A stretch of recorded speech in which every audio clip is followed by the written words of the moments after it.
صاحبان اہل سنت کے ایک بہت بڑے عالم اور مفسر شہیر امام فخر الدین رازی رحمۃ اللہ تعالیٰ علیہ، انہوں نے ایک خوبصورت بات کی ہے اور وہ 5 نکات آپ کی خدمت میں ہدیہ کر کے میں ختم کر دوں گا۔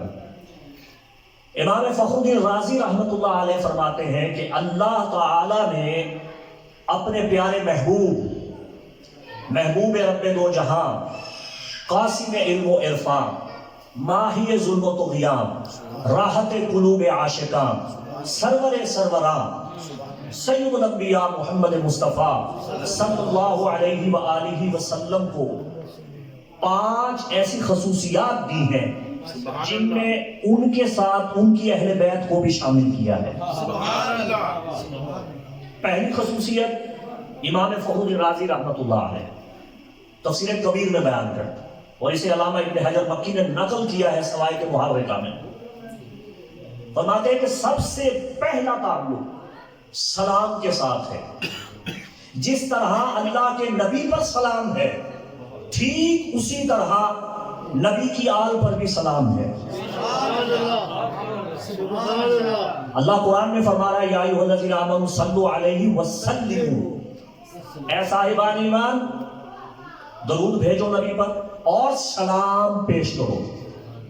اور جب رسول کی اہل بیت کی باری آئی تو امام فخر الدین رازی رحمۃ اللہ علیہ فرماتے ہیں کہ اللہ نے ارشاد فرمایا سلام علی الیاسین، سبحان اللہ سبحان اللہ، سلام ہو الیاسین پر۔ اب امام قرطبی نے، امام رازی نے، امام طبری نے، امام جلال الدین سیوطی نے اور دیگر ائمہ مفسرین نے یہ لکھا ہے کہ الیاسین سے مراد آل یاسین ہے۔ سبحان اللہ، یاسین پیارے آقا علیہ السلام کا نام ہے، اور آل یاسین یعنی یاسین کی اولاد۔ تو اللہ نے یاسین کی آل پر قرآن میں سلام پڑھا ہے، سبحان اللہ، سلام علی آل یاسین۔ اور حضرت عبداللہ ابن عباس رضی اللہ تعالیٰ عنہ کی قرأت میں بھی ایسا ہی تھا۔ دوسری بات امام فخر الدین رازی فرماتے ہیں کہ اللہ نے جو خصوصیت عطا فرمائی وہ ہے ثواب، کہ جس طرح اللہ اپنے نبی پر درود بھیج رہا ہے بعینی ہی نبی کی آل اور اہل بیت پر بھی درود بھیج رہا ہے۔ یہ دوسری خصوصیت۔ اور اہل سنت کے فقہ کے امام شافعی رحمہ اللہ، انہوں نے اپنا عقیدہ بیان کیا اور یہ عقیدہ اہل سنت کا عقیدہ ہے۔ وہ فرماتے ہیں یا اہل بیت رسول اللہ، اے اہل بیت رسول،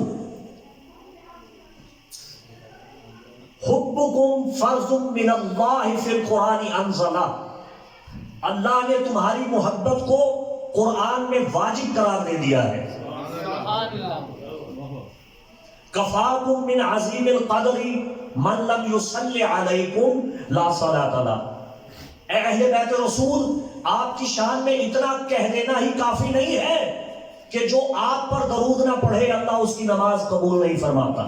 سبحان اللہ، سبحان اللہ، بھئی آپ ساری نماز پڑھ لیں، مکمل نماز پڑھ لیں، لیکن اگر آپ نے محمد و آل محمد پر درود نہ پڑھا آپ کی نماز مکمل نہیں ہوگی۔ اور فقہ حنفیہ میں جو ہمارے یہاں پاکستان کا جمہور کا مذہب ہے، سواد اعظم کا مذہب ہے، اہل سنت کی اکثریت کا مذہب ہے، حنفی ہیں۔ ہمارے پاکستان میں، ہندوستان میں، بنگلہ دیش میں، افغانستان میں سب حنفی ہیں، یہ سارے حنفی سنی ہیں۔ امام اعظم ابو حنیفہ کے پیروکار ہیں۔ امام اعظم ابو حنیفہ کا یہ عقیدہ ہے اور ان کا یہ نقطہ نظر ہے اور ان کی فقہ میں یہ قول ہے کہ اگر آپ نماز میں صرف اللہم صلی علی محمد وعلی آل محمد پڑھ کے باقی تمام نماز کے بعد آپ سلام پھیر دیں آپ کی نماز مکمل ہو جائے گی۔ سبحان اللہ، لیکن اگر آپ نے ساری نماز پڑھ لی اور آپ نے درود نہیں پڑھا آپ کی ساری نماز آپ کے منہ پہ دے ماری جائے گی۔ سبحان اللہ، تو امام فخر الدین رازی رحمہ اللہ فرماتے ہیں کہ پہلی چیز صلات ہے جس میں اللہ نے محمد مصطفیٰ کے ساتھ ان کی آل اہل بیت کو رکھا۔ دوسرا سلام ہے جس میں ساتھ رکھا۔ تیسری بات بیان فرماتے ہیں طہارت ہے، سبحان اللہ. واہ واہ واہ. جیسی طہارت پیارے آقا ویسی طہارت ان کی اولاد کی طرح، ان کی اہل بیت کی طرح. واہ واہ. اللہ قرآن میں ارشاد فرماتا ہے طٰہٰ، طٰ سے مراد ہے طہارت مصطفیٰ اور ہا سے مراد ہے ہدایت مصطفیٰ. اور اگر طٰہٰ کے عدد نکالیں تو طٰ کے حرف ہے عدد ہے 9 اور ہا کے عدد ہے 5. 9 کی نسبت سیدہ سے ہے، 5 کی نسبت پائنتن پاک سے ہے، اور اگر 9 اور 5 کو جمع کر دیں تو کیا بنے گا؟ طٰہٰ، طہارت محمد مصطفیٰ، ہدایت محمد مصطفیٰ. سبحان اللہ. اور جب اہل بیت رسول کی باری آئی تو اللہ نے ارشاد فرمایا انما یرید اللہ لیذھب عنکم الرجس اہل البیت ویطہرکم تطہیرا. بے شک اللہ کا ارادہ یہ ہے کہ اے اہل بیت رسول تم سے ہر نجاست کو دور رکھے. آج کل ہمارے ہاں ترجمہ یہ کیا جاتا ہے، نادانی میں، لا علمی میں لوگ قرآن کا ترجمہ کرتے ہیں کہ اللہ کا ارادہ یہ ہے کہ اے اہل بیت رسول آپ سے ہر نجاست کو دور کر دے.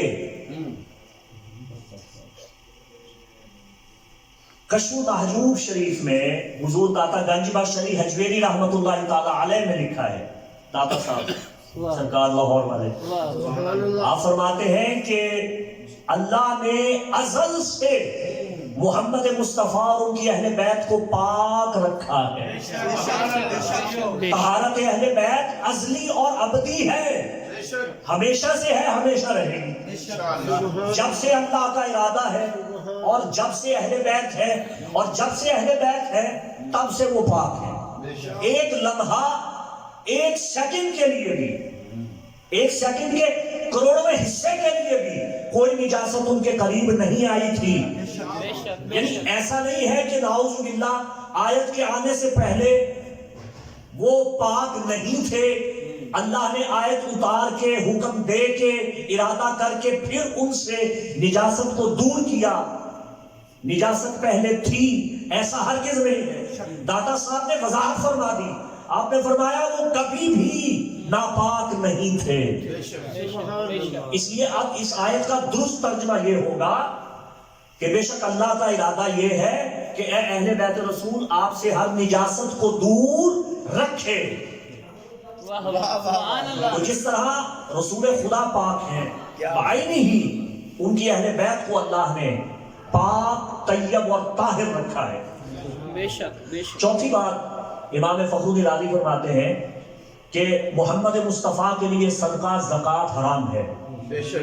تحریم صدقہ جس طرح محمد مصطفیٰ صلی اللہ علیہ وآلہ وسلم کے لیے حرام ہے، بعینی ہی ان کی اہل بیت، ان کی اولاد کے لیے بھی حرام. اب اس میں ایک نقطہ ہے، اس پہ آپ توجہ فرمائیں. صدقہ کیا ہوتا ہے؟ ان الصدقہ ہی اوساخ ایدی الناس. آقا علیہ السلام نے فرمایا یہ جو صدقہ ہے نا، یہ لوگوں کے ہاتھوں کا میل ہے. یہ میل نظر تو نہیں آتا، یعنی وہ میل جو نظر بھی نہیں آتا، اللہ کو یہ بھی گوارا نہیں کہ یہ نظر نہ آنے والا میل اہل بیت کے قریب آ جائے گا. یہ بھی گوارا نہیں، یہ نظر نہ آنے والا میل بھی اہل بیت کے قریب آ جائے. جب نظر نہ آنے والا میل ان کے قریب نہیں آ سکتا تو باقی نجاست، غلاظت، کثافت، خباثت اہل بیت رسول کے قریب کس طرح آ سکتی؟ ہرگز نہیں آ سکتی. امام فخر رازی فرماتے ہیں کہ اللہ تعالی نے سرکار رسالت مآب صلی اللہ علیہ وآلہ وسلم کی محبت کو واجب قرار دیا ہے. جس طرح محبت رسول کو واجب قرار دیا، اسی طرح ان کی اہل بیت کی محبت کو بھی واجب قرار دیا. جس طرح محبت رسول لازمی ہے، اسی طرح محبت اہل بیت رسول بھی لازمی ہے. کیا فرماتا ہے اللہ فرماتا ہے قل ان کنتم تحبون اللہ فاتبعونی یحببکم اللہ. لوگ یہ دعویٰ کر رہے تھے کہ ہم اللہ سے محبت کرتے ہیں، ہمیں اللہ سے پیار ہے، ہمیں اللہ سے عشق ہے. اللہ نے ارشاد فرمایا رکو، اے حبیب آپ ان سے فرما دیجئے اگر تم یہ دعویٰ کرتے ہو کہ تمہیں اللہ سے محبت ہے تو پہلے میرے حبیب محمد مصطفیٰ کی اتباع کرو، پہلے میرے حبیب کی غلامی کرو، نوکری کرو، خدمت کرو، ان کی اطاعت کرو، جو کہے وہ مانو.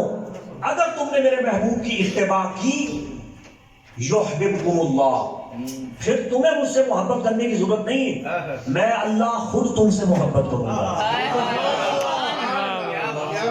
تم میرے محبوب کے بن کے دیکھو، میں اللہ تم سے محبت کرنے لگ جاؤں گا. یہ ہے مقام مصطفیٰ صلی اللہ علیہ وآلہ وسلم. اور جب مقام اہل بیت کی باری آئی تو کیا ارشاد فرما رہا ہے قل لا اسألکم علیہ اجرا الا المودۃ فی القربى. حبیب آپ فرما دیجئے میں اپنی نبوت اور رسالت کی جو محنت ہے اس کا تم سے کوئی عرضہ نہیں مانگ رہا، کوئی اجر نہیں طلب کر رہا، سوائے اس بات کے کہ میری قربا سے مودت کرنا. قربا سے مودت کرنا. عربی لغت میں جو لفظ قربا ہے یہ رشتہ داروں کے لیے استعمال ہوتا ہے، لیکن جنہوں نے صرف کبیر پڑھی ہے، عربی گرامر کو اچھی طرح سے جانتے ہیں، وہ جانتے ہیں قربا جو افعال تفضیل مؤنث منہ کا صیغہ ہے کہ وہ ایک معظمہ، مطہرہ، طیبہ، طاہرہ، سیدہ عابدہ، بطول عذرا سیدہ فاطمہ الزہرا صلوات اللہ وسلام اللہ تعالی علیہا، ان کی مودت کو لازم قرار دیا گیا. ویسے تو عمومی طور پہ قربا میں سارے عزیز و اقارب ہیں. آقا علیہ السلام کی خاندان بنی ہاشم، خاندان عبد المطلب، اولاد عبد المطلب، سب پہ صدقہ حرام ہے، وہ سب کے سب اہل بیت رسول میں شامل ہیں. لیکن جس مودت کا تقاضا کیا جا رہا ہے، اور پھر لفظ محبت بھی استعمال نہیں ہوا، محبت بھی عربی کا لفظ ہے، مودت استعمال ہو رہا ہے. مودت کے لیے بڑا خوبصورت جملہ ہے، بڑے بڑے عارفین نے لکھا ہے. شیخ عبدالحق محدث دہلوی رحمہ اللہ نے لکھا ہے، وہ فرماتے ہیں مودت اور محبت میں فرق یہ ہے کہ مچھلی کو پانی سے مودت ہے کہ اگر مچھلی پانی سے نکل جائے تو مر جائے، زندہ ہی نہ رہے. بس مودت کو سمجھ رہے ہیں تو اتنا یاد رکھیں کہ مودت محبت کی اس منزل کا نام ہے کہ اگر محبوب سے ایک لمحہ کے لیے بھی آپ کو دور کر دیا جائے تو آپ مر جائیں. اب مجھے رسول پاک کے ایک سچے جانثار عاشق شیخ مرسی رحمہ اللہ کا ایک جملہ یاد آ رہا ہے. ایک عارف ہیں، صوفی ہیں، ان کا یہ جملہ لوح دل پہ لکھے ہیں. وہ فرماتے ہیں لو حجب عنا طرفت عین رسول اللہ صلی اللہ علیہ وآلہ وسلم لاوجبنا فی زمرۃ المسلمین. یہ ہے عاشقان رسول کا عقیدہ. وہ فرماتے ہیں اگر ایک لمحہ کے لیے بھی چہرہ مصطفیٰ ہماری نگاہوں سے اوجھل ہو جائے ہم خود کو کافر سمجھ لیں گے. ہم ہر وقت تصور مصطفیٰ میں رہتے ہیں، ہر وقت سرکار کے خیالوں میں ڈوبے رہتے ہیں، ہر وقت سرکار کی یاد میں رہتے ہیں، حالت استغراق میں مستغرق رہتے ہیں. ہر وقت ہماری کیفیت محبت رسول کی ہے، انہیں یاد رکھتے ہیں. اور اگر ہم اس کیفیت سے ایک لمحہ کے لیے بھی باہر آ جائیں ہم خود کو مسلمان تصور نہیں کریں گے، ہم تو کافر ہو جائیں. یہ طریقت والوں کی محبت ہے.